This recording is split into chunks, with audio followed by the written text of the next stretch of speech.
Hello and welcome. This is View from the Top. I'm Modele Sharafa Yusuf. Thanks for joining us. The Catholic Church, also known as the Roman Catholic Church, is the largest Christian church. It has more than 1.2 billion members, about 18% of the world's population, and Catholics represent about half of all Christians worldwide.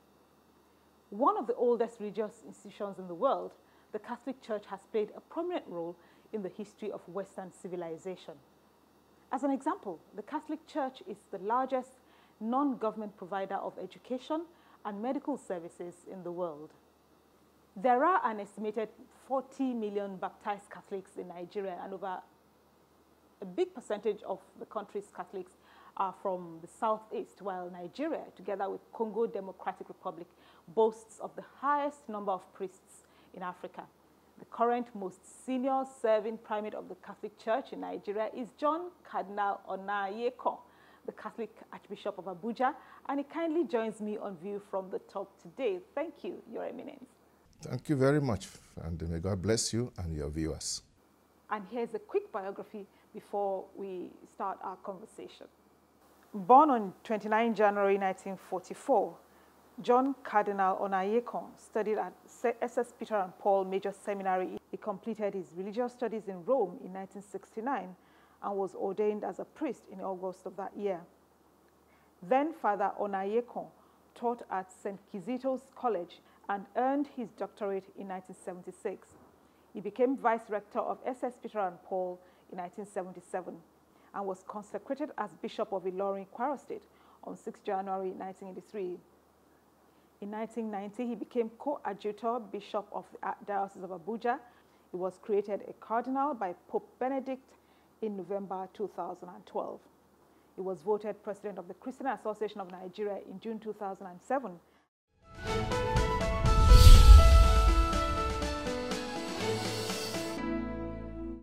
Your Eminence, the Pope declared this year as the Year of Mercy.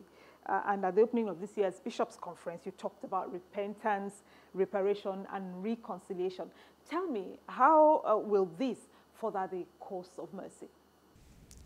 The Pope, in his official document, which declared this year the Year of Mercy, actually raised this question of the relationship between mercy and justice.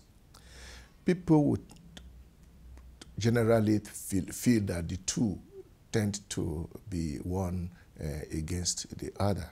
Even in legal terms, you will hear it say, temper justice with mercy, as if the two can't go together. The Pope, on the other hand, says, from the mind of God, mercy and justice are two faces of the same reality. And God exercises his justice by being merciful, and that we human beings should try and see that our understanding of justice does not end up becoming, to use a very crude word, does not end up becoming mere revenge against those whom we think have done wrong.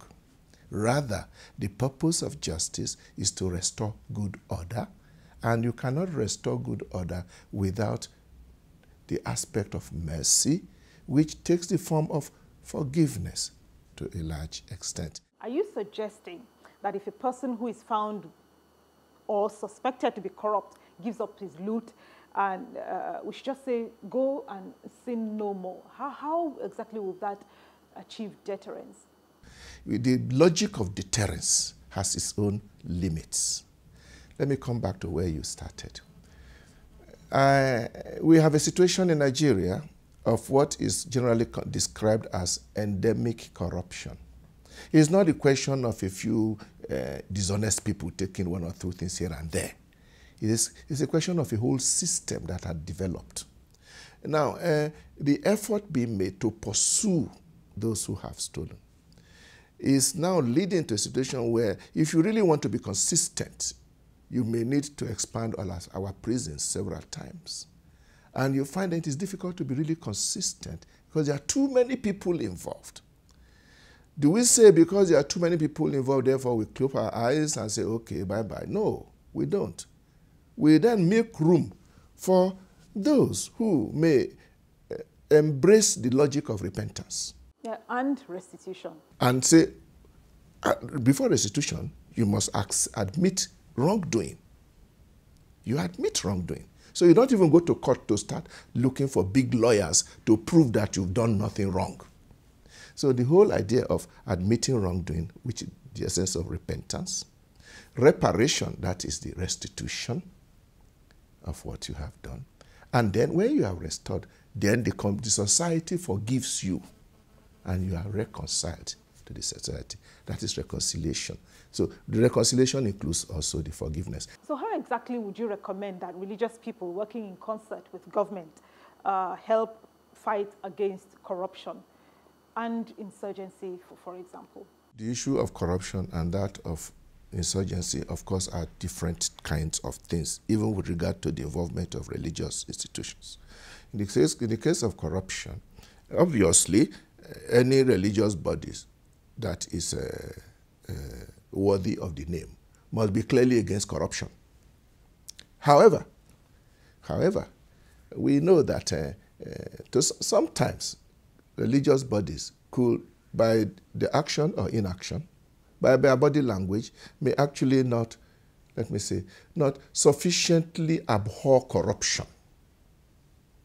I will not say that they support corruption, but we don't see enough abhorrence of corruption in religious bodies. And this is where I think we need to wake up and see corruption as an evil. Like what you have just said, Pastor Bakari recently said that some pastors actively encourage corrupt leaders and receive ill-gotten money from them. When I say churches are not showing sufficient abhorrence, I choose my words very carefully. I didn't say churches are encouraging it. But if Pastor Bakari has his own facts and examples, he can perhaps make it available to people. But I'm saying that generally, any religious body that is worthy of the name must be clearly against corruption. It's part of the law of God, thou shalt not steal. Now, the question is, thou shalt not steal. It's not always easy to know who is stealing. So very often they have been asking us, a rich man comes and brings money to the church to help build a new church or I don't know what, and we don't care where the money is coming from. We are happy and we clap for him.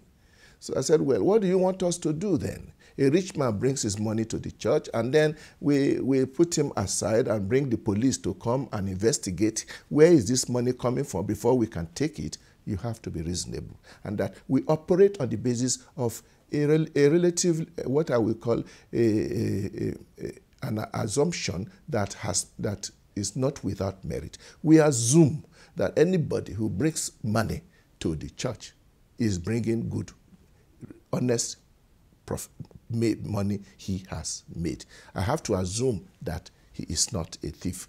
It's a different matter if somebody comes to my house with a bag of money and says, Cardinal, thank God with me.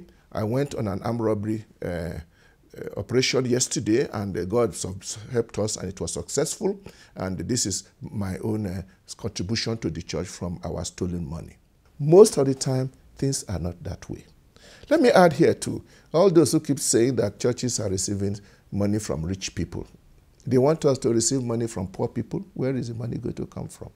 And in any case, I always said that the amount of money that the very rich people are giving to churches is not much compared to what they are spending in other ways. So it is not really true to say the rich people are stealing so that they can give to churches. But having said that, I believe that if we set up sufficient structures of vigilance and also have a different way of welcoming any rich person that comes to our church, and refrain from this whole idea of always giving them big places in church as if they're the most important people, while poor people are never recognized.